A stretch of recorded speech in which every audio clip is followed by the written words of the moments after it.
Hello and welcome back to the channel We Don't Know Why for the second episode of the All the Things podcast. Today I'm joined by Dion again and my younger brother Braden. Braden, if you got a few words to the audience about, yourself. Yeah, I'm really happy to finally be on here. I've been on a couple videos in the past, but I'm happy to finally be on the podcast and get to talk about what we're going to talk about today. Yeah, we're happy to have you. It should be a good episode. Today we're going to talk about art and its role in society and why it's such a powerful tool, with some specific things from music to paintings. We're going to get into it. This is the All the Things podcast, where we talk about things from pop culture to politics, from religion to video games.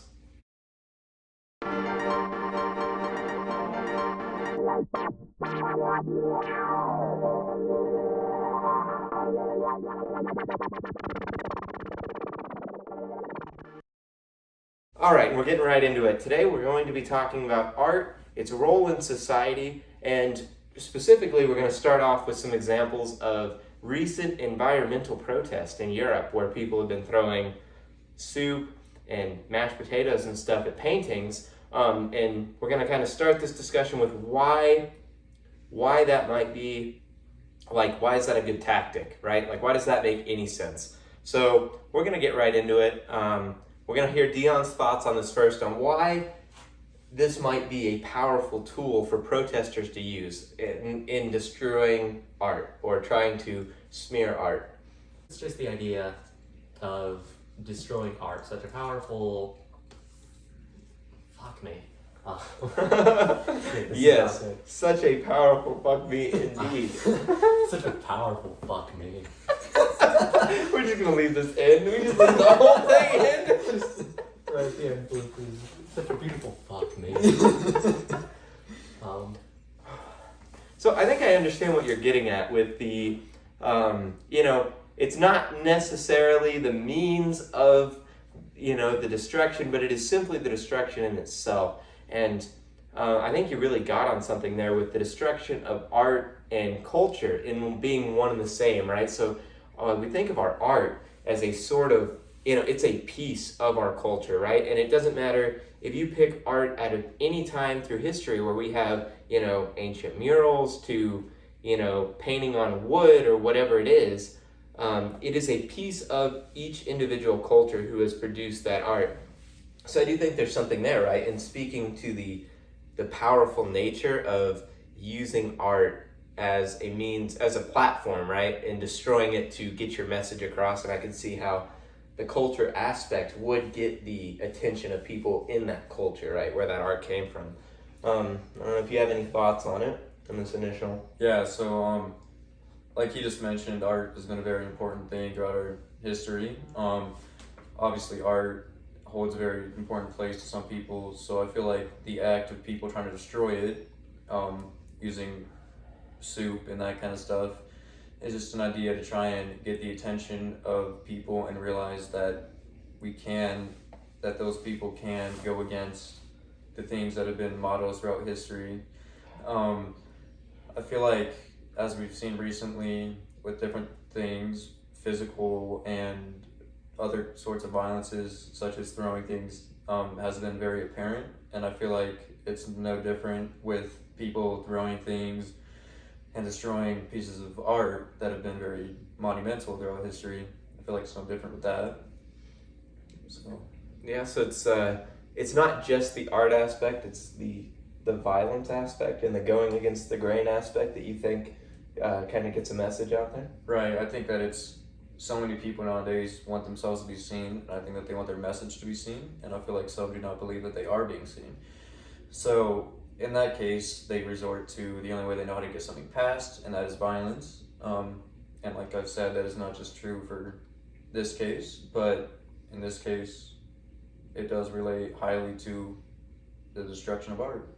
All right, well, I think that's a fair point. One that I hadn't considered myself, right? The kind of more physical ramifications of it and the violence aspect of it to get your message out.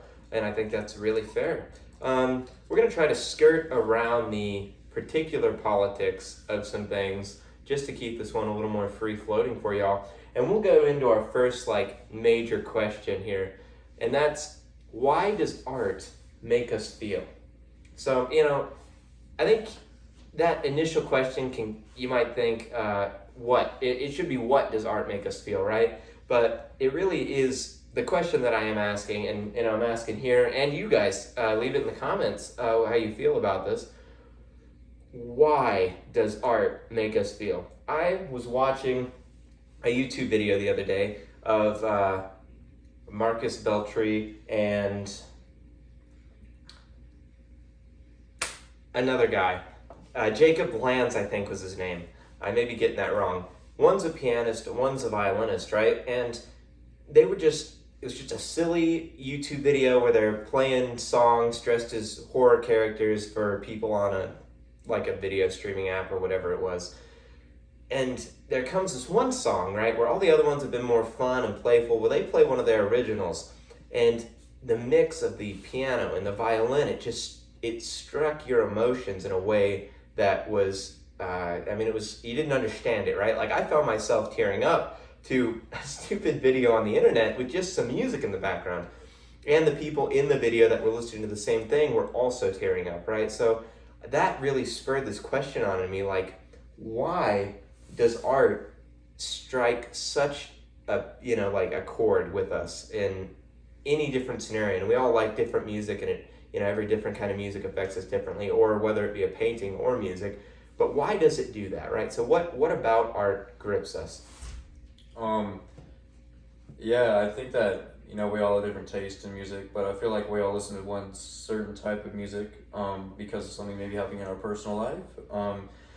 Maybe we're in a time of need and something happens, or some sort of beat or lyric in a song kind of gets us to feel relatable to that artist or the music. To jump more into the painting aspects, throughout history, people have used art paintings to express themselves and a big mood that has been happening in the time.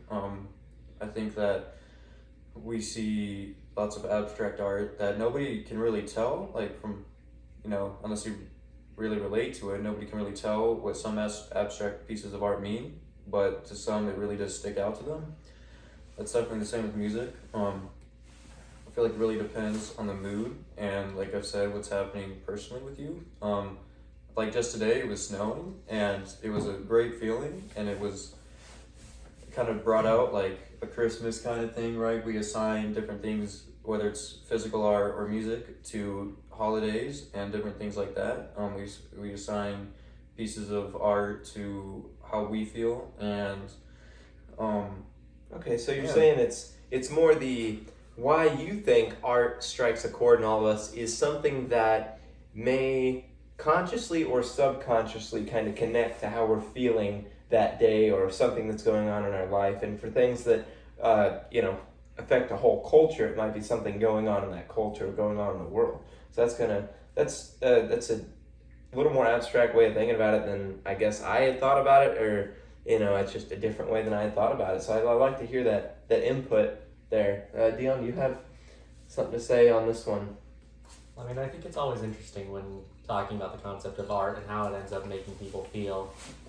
Just looking at everybody and how each different form of art ends up affecting them, whether that be music, games, paintings, whatever it may be. Because looking at things like a person's taste in music, that varies so heavily depending on person to person.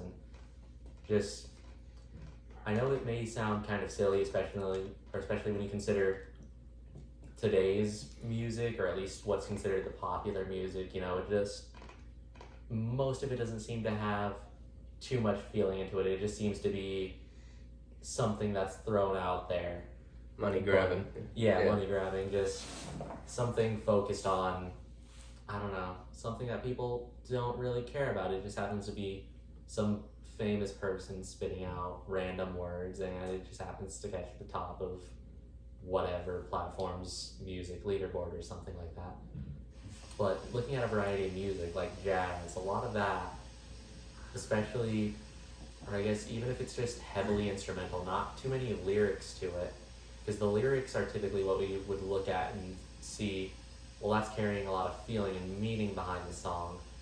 But even just certain instrumental portions, for some reason, just the way that the notes come out, the way that the person behind the instrument ends up putting it, just ends up triggering something in us and makes us feel just makes us feel something, depending on the kind of music. It just happens to connect with some of us in a variety of ways. You know, I completely agree with that. I feel like nowadays music, like artists more so focus on the broad emotions that we have, like sadness, depression, hype, you know, money. But I feel like if you go back in time, not even that long ago, you know, not even a century ago, more like half a decade or half a century, to artists like Sinatra and more classical music like that, I feel like they focus on specific emotions, and I feel like Dion was just saying, those emotions spark something in us, and that attracts us to it. I feel like something that we all, every individual person in life wishes for is relatability, you know, to feel like they are part of what they want to be part of. And I feel like those, you know, specific notes and specific songs that kind of draw us near to them, I feel like that does that for us, and I feel like it relates us to it more specifically than just now modern music that focuses on just a broad topic that we can all relate to. That's an interesting thought, that older music and, you know, stuff with lyrics or stuff without lyrics might hold more of an impact because it's specific, right? They're not appealing to everyone all the time, right? They appeal to different things each song, whereas nowadays, right, with you were saying that they may not have that much emotion behind it, and that may be just because they are trying to appeal to as many people as possible, right? So they really have muted that feeling that comes out of the music because they got rid of some of that uniqueness. I think that's a pretty interesting way to look at it as well. I want to go back to something Dion had said, right, with how, you know, each individual thing, how we're affected differently by different things from instrumental to lyrics. And I think for me, that thing that triggers something in us, and maybe it's a little meta, right? But I am a 100% firm believer in a soul, right? And I believe a soul is, you know, it's a big part of who we are, right? How we feel things, how we feel about things. And I think when that soul gets mixed in with your culture, right? And you, or cultures of the past, and you start to feel how people felt about things, right? And that artist delivery, which is also something you had mentioned, right? How it's not just the music, but it's the delivery from the artist that really strikes a chord. And I think when you really get in harmony with those things, that is what pulls the most out of you, right? Where that music or that painting or whatever it be really makes you feel something. And I do think that has a lot to do with the soul, and of course several different aspects of that, you know, from cultural to personal. And I think it all kind of comes together to make music especially, but for some people it's more paintings and other forms of art that really makes you feel something. Now, Yeah, you go ahead. now, I think all of that is very interesting, very great points, a lot of which I wouldn't have considered immediately. But I think it's probably time we move on to a different topic. Now, how has art, in whatever form it may have been in, affected each of us in our personal lives? I'd like to hear from you first on that one. All right, so I'm gonna start off by relating back to myself, as I've done a couple times. I feel like when we turn on a piece of music, taking away the aspect of, oh, my friend likes this song, so I got, like, if you turn on a piece of music that you personally really enjoy and have a connection to, I feel like it really sticks out to you, and it really maybe even makes you cry, or just really lightens the mood. It could be either or. I know for me personally, it all really depends on the mood for me. I mean, yeah, I could throw on some music that I've heard before when I just need something to listen to, but I feel like in the moments that we've all had when you're just by yourself, say, like, to go more of the sad side to start off, when you're by yourself and you're just thinking about life, I feel like we all have specific songs that kind of reach out to us and help us to express emotions, not to others, but like to help us process. And I think that's a big thing that music does. Same in paintings. I think that they really just help us express our personal emotions, not to the public necessarily, but just from out of our bodies. And say I'm out with my brother, we're driving and we're just trying to have a good time.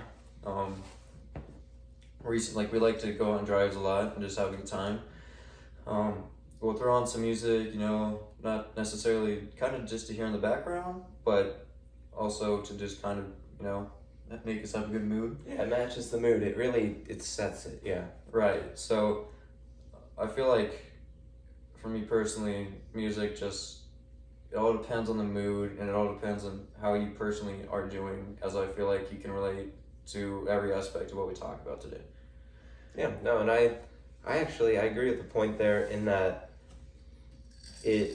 when art resonates with something with you personally, like you kind of mentioned at the beginning, and I think that's where art is going to impact most of us, right? When it really truly is resonating with us on a personal level. And I can say what art in multiple forms has done for me. I'm not one who necessarily appreciates as much paintings, right? They just have never really. I see a painting, I can admit that when an artist is skilled, right, and they painted something beautiful, but it doesn't resonate with me. Whereas music, right, really does resonate with me. I really enjoy, the 1900s traditional pop, from Frank Sinatra to Ella Fitzgerald. That's the kind of music that makes me feel good. It always puts me in a good mood, no matter if it's a sad song or a happy song. And for whatever reason, that does just strike a chord with me. That resonates, with just me as a whole. And another form of art that we haven't yet to talk about, poetry. And that's where art helps me work through things. I like to write poetry. I'm not going to say I'm the best poet out there. I'm a published poet, but poetry has always been an outlet for me to write down my feelings, right? Because I generally am a very vocal person when I have something to work through. I mean, these guys can account, right? If I have something to work through, I'm going to talk it through, right? And there just are times where we don't have someone to talk to, and that's where poetry as an art form has really helped me build myself as a better person and get through some of the rougher times in my life, for sure. What has art done for you, Leon? In terms of what art has done for me, well, I don't know. I think it's kind of interesting to take a look at how each person has viewed art, how each person takes each kind of art and holds value in the various kinds.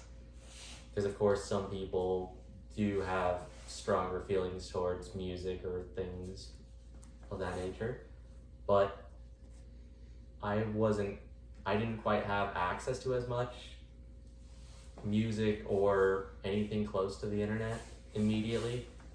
The form of art that the form of art that has tend to have shaped me the most, and I know it may sound somewhat pathetic or stupid saying it, but video games have actually taken some level of effect on me as to how I've grown. And now that may sound a little confusing coming from the standpoint of how I had just said, oh, well, I didn't really have access to the internet, or to music, but I just didn't have access to the platforms to any ways to handle such a thing.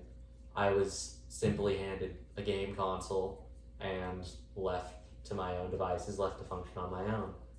And as such, I was only capable of directing my feelings towards video games. Certain things had delivered comfort on me, certain things I had used, or certain games I would use to perhaps take care of any emotional distress, whether that be sadness, rage, whatever it may have been at the time. That was simply what I had access to, and therefore it was what had affected me the most.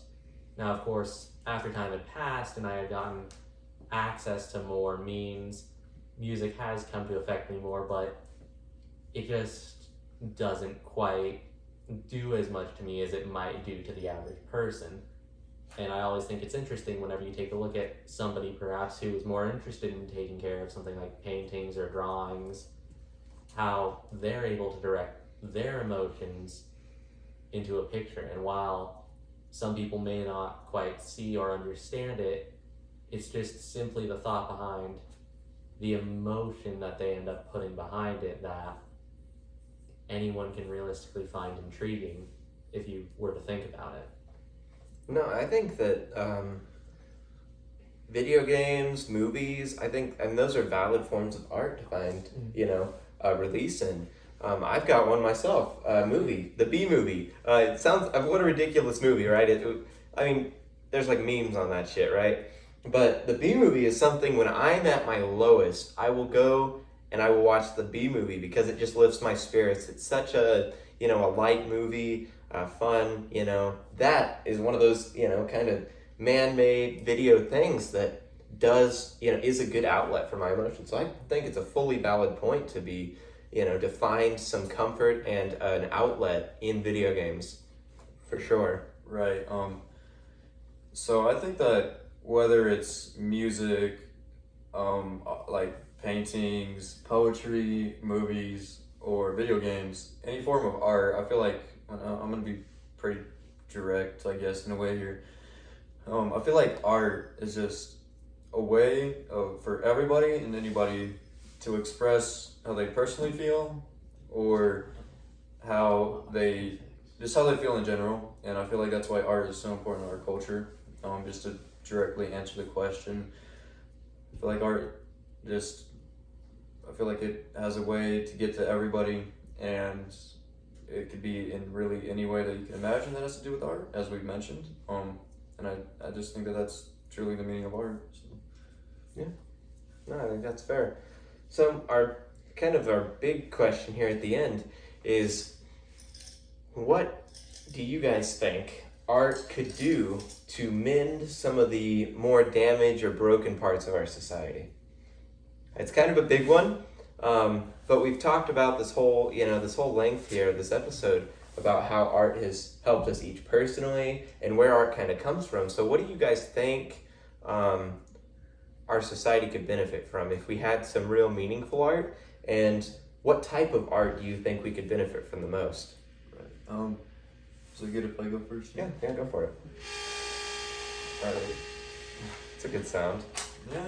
Anyway, I feel like throughout this entire history of the world, and for me personally, I think it's very true for our current time. I feel like we have so many complications and so many diversities, and that we just deal with on a daily basis. And then your favorite artist, they have a concert, right? A bunch of people go there, and they're all united, and they're just having a good time. I mean, yeah, there's a couple mishaps every now and then, but really, it's just a bunch of people who love one thing getting together.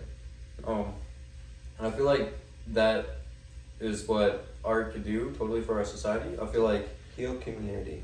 Yeah, I feel like as I just said, the biggest thing and one of the biggest things in our society is diversity and separation from one another. And I feel like art, if we could really all get into really get into it, I feel like we could all unite under that one thing in times of doubt. And I think that it would help make things more combined rather than separated, and it'd make everything happen more of a direct path. So. See, and I like that kind of thinking. And when I was thinking over the question a little bit, the one major part that I had struggled to go around is, well, looking at it, how everybody ends up liking their own kind of art, and you can't exactly bash people too hard for that, was what direction does art end up needing, or what direction is art missing in our society?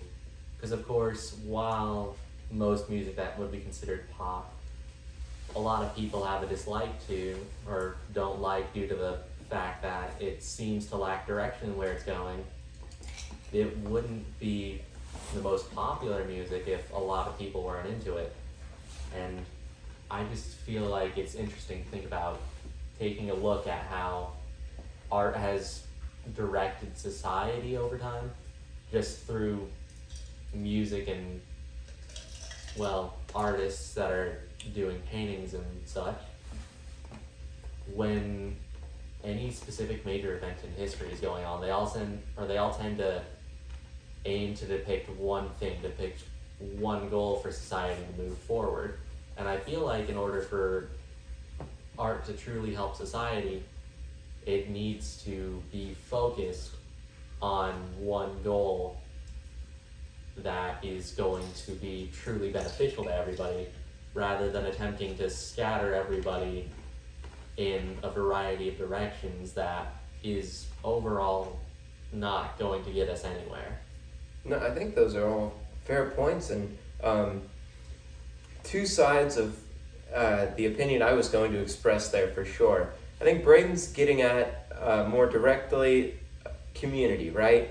The one thing that art can do for us most is community, and Dion's saying the same thing, right? Like if there's one goal that art can focus on as a whole, which you make a good point historically, right? There was always, whether it was painting or music, every form of art tended to focus on that one thing that society really needed.